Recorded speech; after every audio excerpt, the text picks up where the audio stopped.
Isang mapagpalang araw po sa inyong lahat. Matagal po bago tayo nakagawa po ulit ng panibagong video. Ngayon po ay susubukan po nating mag-alaga ng mga fingerlings na hito dito po sa drum.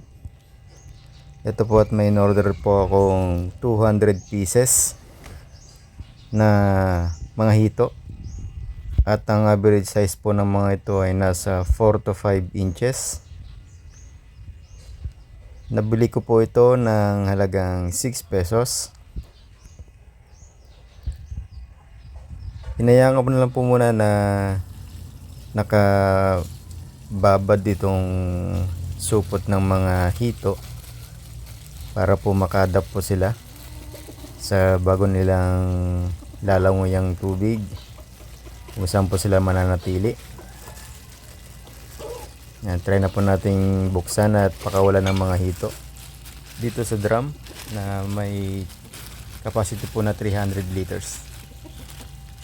200 pieces lang po yung aking in-order na mga hito para po hindi po sila gaanong magsiksikan dito sa drum kasi baka mamaya mabansot sila. Bali first time ko po ito na mag-alaga dito sa drum at try lang po natin, experiment po kasi marami pong napapanood na mga nag-aalaga sa drum. Susubukan po natin kung talagang lalaki po sila dito. Kaya pakakawalan ko na po sila dito ngayon.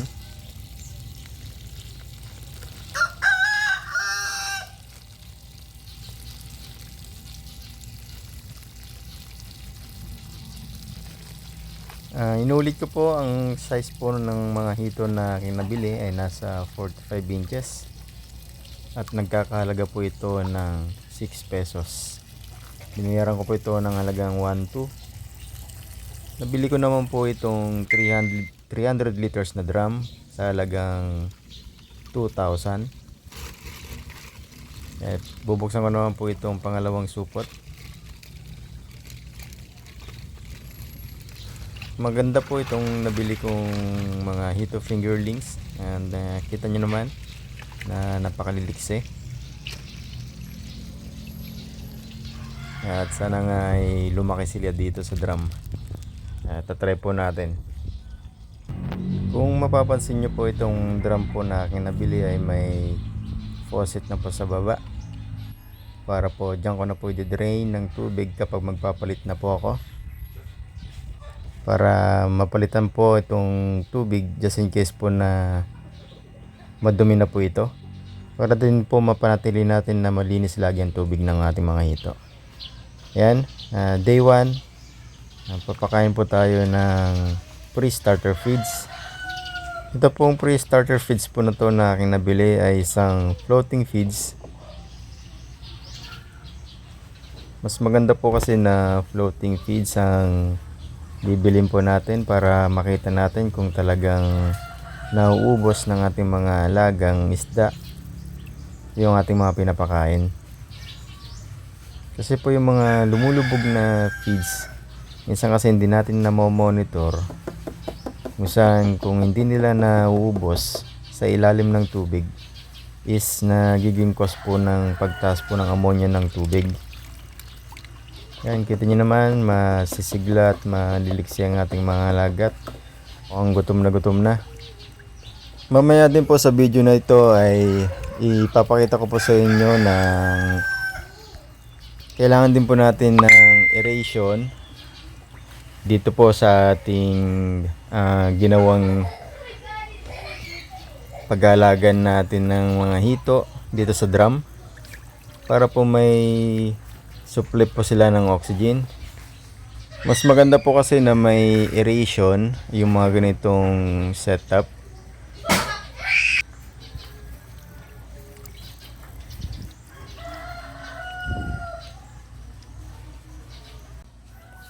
Yan, ito na po yung na-order ko sa Shopee.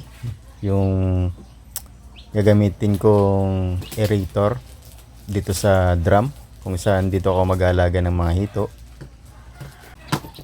Ayan, kita nyo naman magandang pagkakabalot ng aking na-order na aerator.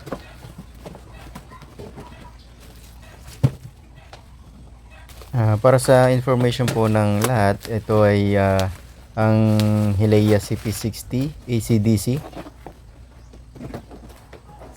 And hindi ko po pino-promote tong aerator po na to, no. Ito lang po kasi yung subok ko na ginagamit ko sa aking concrete pond na hanggang ngayon ay gumagana pa rin at matibay, kaya napa-order po ulit ako nito para naman po dito sa aking mga alagang mga hito dito sa drum. Nakikita nyo may kasama siyang aerator hose. Itong Hilea CP60 dahil ito nga ay AC/DC, kahit na mag brownout ay pwedeng gamitin basta ito ay naka full charge.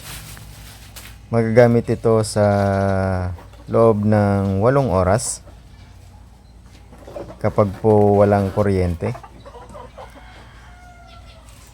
Yun po ang isang kagandahan po nito. Subukan po natin panda rin. Yan, papakita po natin. Pipihitin lamang po yung lever dito sa pinakaharap nito. Yan, makikita nyo. Yan, adjustable yung kanyang kung gaano natin palalakasan yung ating aerator, kung gaano po kalakas ang hangin ay pwede nating i-incorporate sa ating mga pond.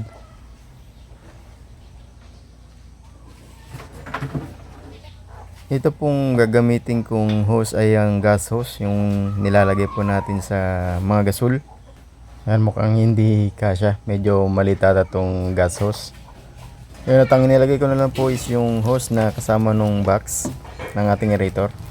At ito naman po yung air hose na ilalagay po natin dito sa drum. Dito po lalabas yung hangin na siya pong ilulubog po natin sa drum. Nabili ko rin din po ito sa Shopee.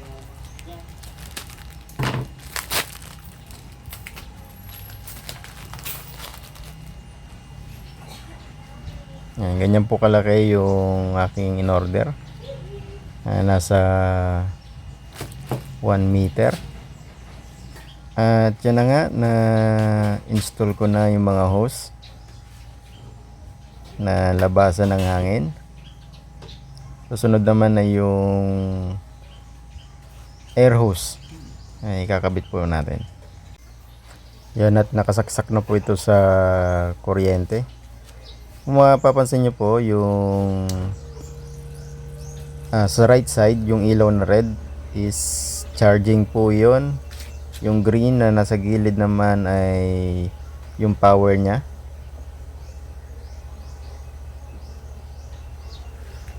Yan, nakakonekta lang po ito dito sa may ating drum. At yun na po,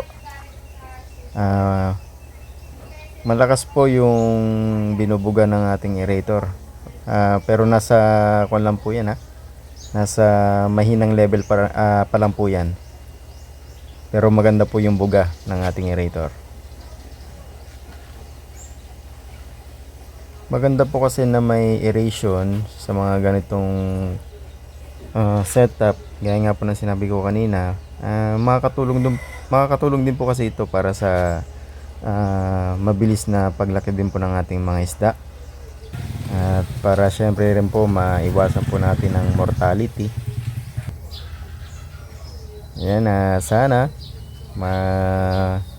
maganda po ang kalalabasan ng ating setup na to.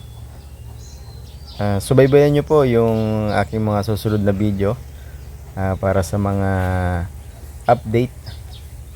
Maraming salamat po, at pa-subscribe na lang po sa aking video. Salamat po.